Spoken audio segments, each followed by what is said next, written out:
శంకరుడు చూస్తాడు.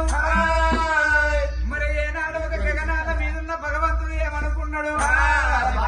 కనుక సత్యశీల రాజు రోగమత్త పవకాడు రమాదేవి దగ్గరికి రానిస్తలేదు. కాకపోతే దీనికి మూల సూత్రం రమాదేవి కాబట్టి దాని అహంకార వర్గాల గౌరవం గంగమ్మ కొట్ట దాని మంచి మైసమ్మ కొట్టాలంటే రాజు కంటే ఎక్కువ రోగం దీనికి రావాలి. బండారు బట్టి బండారు గారు కారపడి